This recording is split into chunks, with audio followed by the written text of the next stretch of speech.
Forsberg with Logan Ag. Today we're at Shaffer Farms looking at some soybean plots that they've done. We're looking at several things here today with 2x2 ATS, and we're looking at some in-furrow treatments as well and different combinations between the two things. So we'll be digging up several different plots and plants as we work across the field here today. Boy, that's really tight stuff. I'd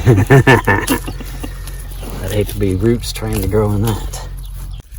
So we've got a really nice root system going, and we should have plenty of roots out far enough away from our plants to be getting into that 2x2 sulfur placement and our micronutrient placement out away from the plants.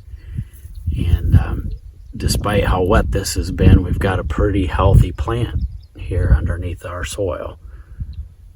So I'm really pleased to see that, and that's a really strong root system underneath of our beans for digging in this type of a really tight soil, and how easy it is to tear all those roots right off of there as you're trying to get them out of that tight soil.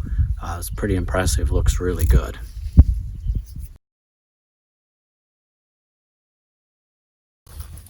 Yep. There again, just the nature of this soil under these conditions is very susceptible to getting tight just by the nature of the soil, and our spring being so wet down here.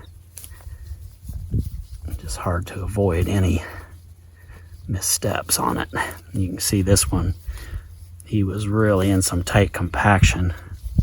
You can see how the roots, how they all splayed out. Instead of driving down, they're trying to grow around compaction in the soil. So they're twisted and trying to get away from a tight spot there. But I'm really impressed with this root extension that's off to the side that we're finding. There's a lot of roots coming right off that plant, getting out into that fertilizer that we've placed in that 2x2.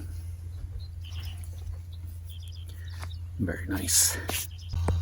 So what we're looking at here is our basic same program as far as what's in the 2x2. So we've got ammonium thiosulfate and a microfeed, and then these plants have, in addition to that, the premium in-furrow treatment.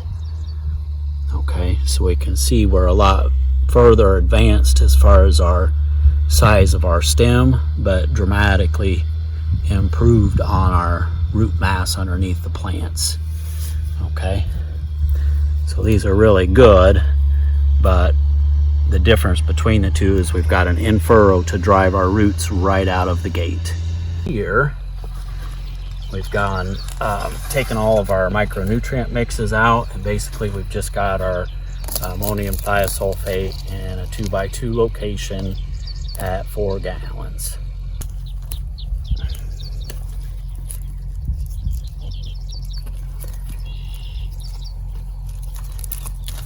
Got into that.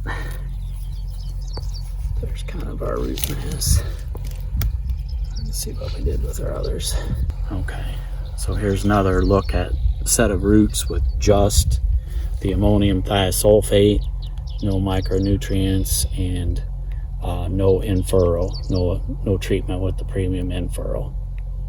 So far what we're looking at, the best influencer has been our premium in-furrow, getting those plants roots out into that 2x2 quicker, getting a better start. That looks really promising at this point. So we've got that similar response in some plants over in Indiana. Okay, that's got comparison of the premium in-furrow and soybeans there too, and it looks really good. So we brought some of our plots out to the pickup here, and this is kind of our full effect here. So we've got our ammonium thiosulfate with microfeed in it at a 2x2 location, and we've got our in-furrow treatment with the Logan's Premier-In-Furrow at 26 ounces. Here we've taken the in-furrow product out. So we've just got the ammonium thiosulfate with the microfeed and in a 2x2 location. Then we step away from that and we've got the in-furrow, premium in-furrow, and our comparison here is without our Premier-In-Furrow. So you can see the change in the root mass here with that in-furrow treatment, and you can see the root mass change here where we've got the in-furrow treatment and we've taken it away. So our in-furrow treatment's really done a strong job for us here, not only in the stem size, but especially in our root extension and our volume of root growth underneath those plants. And our microfeed's given us, we've got plenty of roots out to where we're getting into that sulfur treatment now, especially where we use the in-furrow treatment. So that'll be really interesting to see as we've gone back now and we're doing a side dress treatment, splitting each one of these plots with a side dress treatment with ammonium thiosulfate and the microfeed. So we're going to have another layer of plots splitting each one of these. So it'll be interesting with these bigger root masses already established with our in-furrow treatments, especially how quickly or how much it takes better advantage of that.